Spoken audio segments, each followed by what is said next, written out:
दोस्तों, सबसे पहले राम आए थे या राम का नाम आया था? राम नाम का सत्य यह है कि सबसे पहले किसने बोले और किसने कहे थे। राम नाम का सत्य आज हम एक कथा के द्वारा श्रवण करेंगे। एक समय की बात है जब तुलसीदास अपने गांव में रहते। वह हमेशा राम की भक्ति में लीन रहते। उनके घर वालों ने और गांव वालों ने उन्हें ढोंगी कहकर घर से बाहर निकाल दिया।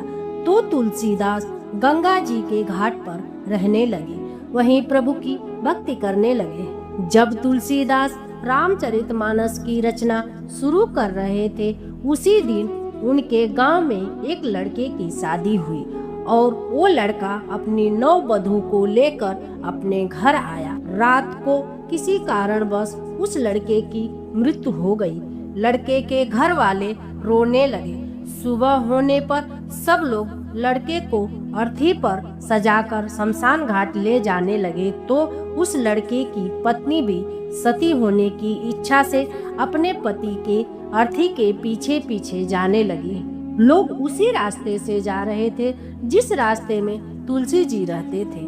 लोग जा रहे थे तो लड़के की पत्नी की नजर तुलसीदास पर पड़ी। वह नववधू ने सोचा कि अपने पति के साथ सती होने जा रही हूँ, एक बार इस ब्राह्मण देवता को प्रणाम कर लेती हूँ। वह नववधू नहीं जानती थी कि ये तुलसीदास जी है। उसने तुरंत तुलसीदास जी की पैरों को छूकर प्रणाम किया। तुलसीदास जी ने उसे अखंड सौभाग्यवती होने का आशीर्वाद दिया। तब सब लोग हंसने लगे और बोले, तुलसीदास, हम तो सोचते थे कि तुम पाखंडी हो, लेकिन तुम तो बहुत बड़े मूर्ख भी हो। इस लड़की का पति मर चुका है, यह अखंड सौभाग्यवती कैसे हो सकती है। सब बोलने लगे, तू भी झूठा, तेरा राम भी झूठा। तुलसीदास जी बोले, हम झूठे हो सकते हैं, लेकिन मेरे राम कभी भी नहीं झूठे हो सकते। सबने बोला, तब प्रमाण दो। तुलसीदास जी ने अर्थी को रखवाया और उस मरे हुए लड़के के पास जाकर उनके कान में बोला, राम नाम सत्य है। ऐसा एक बार बोला तो लड़का हिलने लगा। दूसरी बार फिर तुलसीदास जी ने लड़के के कान में बोले, राम नाम सत्य है। लड़का थोड़ा सचेत हुआ। तुलसीदास जी फिर तीसरी बार उस लड़के के कान में बोले, राम नाम सत्य है। मृतक लड़का अर्थी से उठकर बैठ गया। सभी को बहुत आश्चर्य हुआ कि मृत कैसे जीवित हो सकता है। सबने तुलसीदास को सिद्ध संत मान लिया। तुलसीदास जी के चरणों में दंडवत प्रणाम करके माफी मांगने लगे। तुलसीदास जी बोले, अगर आप लोग यहाँ इन रास्ते से नहीं जाते तो मेरे राम के नाम को सत्य होने का प्रमाण कैसे मिलता।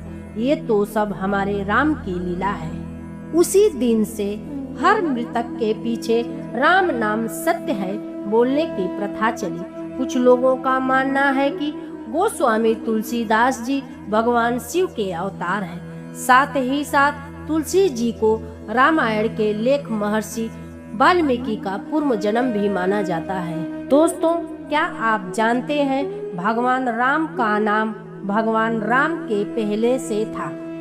वेदों, पुराणों और उपनिषदों में राम नाम का उल्लेख त्रेता युग से पहले मिलता है। रामायण की कथा हजारों वर्ष पहले स्वयं भगवान शिव राम नाम का जाप करते थे, क्योंकि यह नाम किसी व्यक्ति मात्र का नहीं बल्कि परम आनंद स्वरूप परमात्मा का प्रतीक है। संस्कृत में रा का अर्थ है अज्ञान का नाश करने वाला और म का अर्थ है परम आनंद देने वाला, यानी राम जो अंधकार मिटाकर जीवन में परम सुख लाता है। नारद पुराण में लिखा है कि केवल राम नाम जपने से मनुष्य जन्म मरण के बंधन से मुक्त होता है। इसलिए कहा गया है कि राम नाम बड़ो है, राम से भी राम का नाम बड़ा है। तो अगली बार जब राम नाम ले, याद रखिए यह नाम समय से भी पुराना है और इसके भीतर छुपा अनंत मोक्ष का रहस्य। राम तो वही ब्रह्म है जिन्हें नेति नेति नामों से जाना जाता है। यह बात तो रामचरितमानस में कितनों बार कही गई है कि जब वह ब्रह्म रूप रम तो प्रथम ही से थे, वही समस्त सृष्टि के निर्माता होने से उनके पहले तो कुछ भी नहीं, यह निश्चित है। यही बात जो भगवान श्री राम जी का रूप हम जानते हैं, जिसे हम जानते हैं वो शायद नाम के पश्चात प्रकट हुए। ऐसा कह सकते हैं कि यह राम दशरथी राम ही है। कबीरदास जी बार बार कहते हैं कि मैं तो निर्गुण राम का नाम जरूरत है, दशरथी नाम ही नहीं है। सत्य एक ही है और सच भी है। यह चर्चा का अंत तो नहीं है, केवल आम आदमी की सुविधा के लिए नाम प्रथम आया, ऐसा कह सकते हैं। मगर यह भी याद रहे, श्री राम ही साक्षात परम ब्रह्म परमात्मा भी है।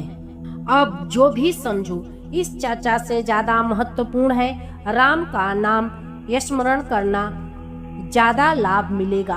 दोस्तों, आज की यह वीडियो आपको कैसी लगी, कृपया कमेंट बॉक्स में अपना सुझाव साझा करें। हमारे चैनल धार्मिक दर्शन टॉक को सब्सक्राइब करें, लाइक करें, शेयर करें। फिर मिलते हैं एक ऐसे ही रहस्यमय कहानी के साथ। तब तक के लिए जय श्री राम।